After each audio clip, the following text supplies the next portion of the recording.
Bismillahirrahmanirrahim. Assalamualaikum warahmatullahi wabarakatuh. Perkenalkan, nama saya Gilang Fauzana dari kelas C5 S1 Manajemen dengan nomor NPM 1211281. Kan saya presentasikan hasil dari tugas saya. Oke, langsung saja. Materi kali ini adalah manajemen pemasaran. Apa sih manajemen pemasaran itu, teman-teman? Manajemen pemasaran adalah proses analisis atau menganalisa perencanaan, implementasi, serta pengendalian atas program-program yang didesain untuk menciptakan, membangun, serta menjaga pertukaran yang menguntungkan dengan pembeli. Sasaran untuk mencapai tujuan-tujuan organisasional atau tujuan-tujuan perusahaan. Manajemen pemasaran bertugas untuk memasarkan produk perusahaan hingga mencapai tingkat keuntungan jangka yang panjang. Perusahaan dapat menjamin kelangsungan hidup serta pengembangan perusahaan. Oke, untuk selanjutnya. Ini teman-teman ada paradigma bisnis. Paradigma bisnis itu apa? Adalah perusahaan yang berhasil mampu mengadopsi dan memanfaatkan teknologi dengan cerdas dan akurat.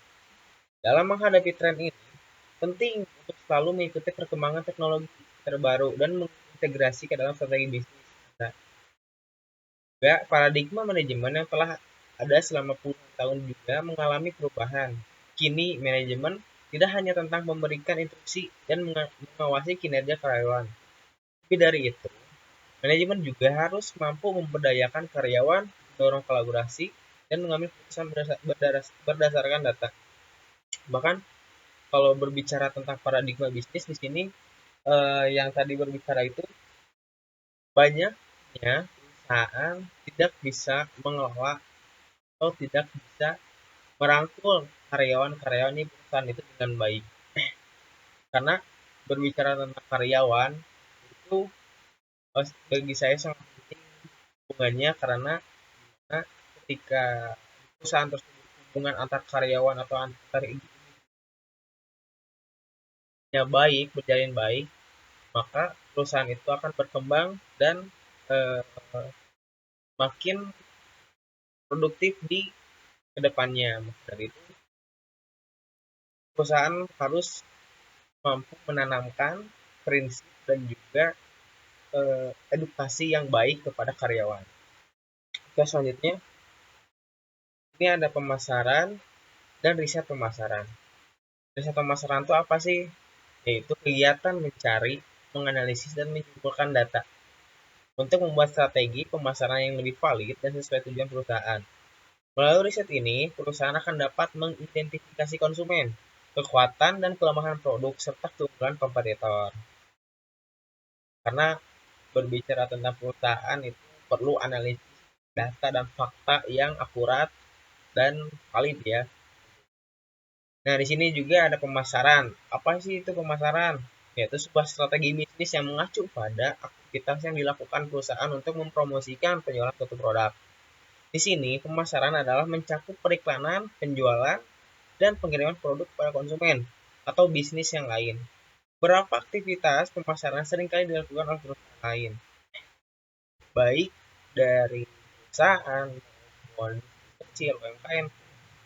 Pemasaran itu penting fungsinya karena apa? Karena jika tidak ada pemasaran, otomatis nama dari sebuah perusahaan itu tidak akan terbranding dengan luas di kalangan umum masyarakat. Maka dari itu, di sini pemasaran adalah satu strategi bisnis yang masuk pada aktivitas yang sangat fundamental, teman. Oke, selanjutnya di sini ada klasifikasi riset pemasaran. Riset pasar untuk pemecahan masalah memiliki orientasi untuk melakukan evaluasi dari kegagalan yang pernah diderita oleh sebuah perusahaan atau badan usaha. Dalam riset ini, akan lebih difokuskan untuk mencari bagaimana menghadapi masalah atau memperbaiki kegagalan. Ada beberapa poin penting teman-teman dalam riset pemasaran. Guna memecahkan masalah ini, riset segmentasi di mana dalam riset ini dilakukan pengelompokan konsumen berdasarkan pola konsumsi untuk mengetahui potensi yang ditimbulkan oleh kelompok tersebut. Nah, di sini selanjutnya ada proses penelitian yang empiris. Penelitian empiris merupakan suatu proses investigasi yang selalu ada dalam kehidupan bermasyarakat. Salah satunya di bidang pendidikan. Tapi ada banyak jenis penelitian yang memiliki tujuan berbeda, salah satunya penelitian empiris. Jenis penelitian ini tergolong bisa diterapkan pada berbagai bidang, baik bidang sosial, ekonomi, sains, maupun kesehatan. Tapi ada banyak hal yang perlu dipahami sebelum melakukan penelitian empiris. Selanjutnya ada marketing research process.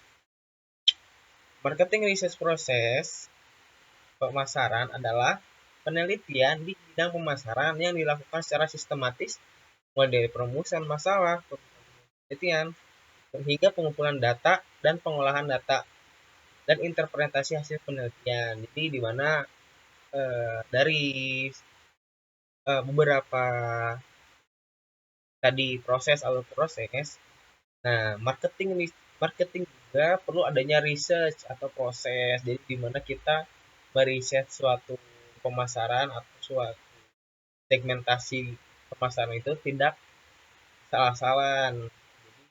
Tetap berada dalam koridor atau jalur yang benar. Ada rules dan railsnya yang sesuai dengan apa yang sudah dijelaskan di penjelasan ini. Selanjutnya, masalah dan gap penelitian pemasaran. Gap penelitian adalah penelitian yang di dalamnya ditemukan inkonsistensi antara hasil penelitian dengan data-data yang ditemukan. Terjadinya gap penelitian disebabkan oleh banyak hal, salah satunya karena ada yang terlewatkan saat pengambilan data, sehingga terjadi hasil yang berbeda. Dari perspektif lain, gap penelitian dapat pula diartikan sebagai kesenjangan penelitian yang diakibatkan oleh perbedaan hasil, konsep data, ataupun terjadi perbedaan teori dengan penelitian yang lalu dengan yang ditemukan di lapangan saat ini. Singkatnya, dalam suatu penelitian pasti itu ada gap atau pemisah dari beberapa data atau beberapa sumber yang tidak akurat.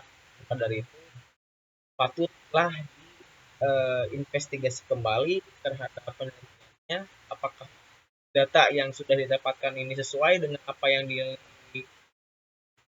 didapatkan di lapangan, ataupun data itu sendiri bisa dimanipulasi. Oke, untuk selanjutnya model penelitian pemasaran. Di sini ada 3 model. Yang satu, model kuesioner.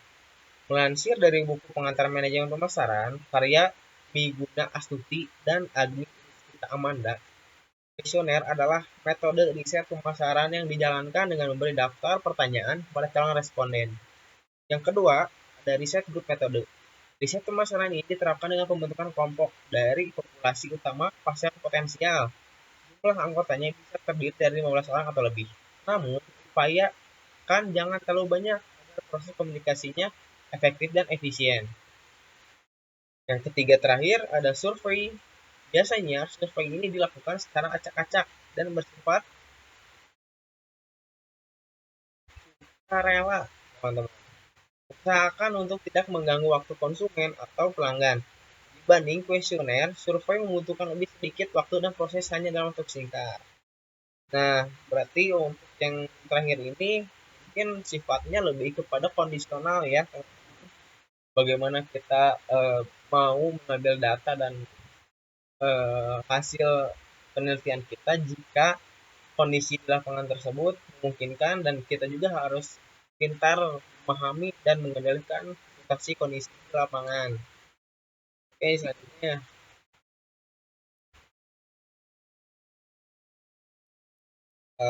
baik, mungkin begitu materi yang bisa saya jelaskan. Apabila ada kesalahan berucapan, kata atau data yang saya paparkan, mohon maaf karena kesalahan itu murni dari diri saya pribadi. Kalau ada kebenaran yang hinggap dan mengkristal di dalam diri teman-teman,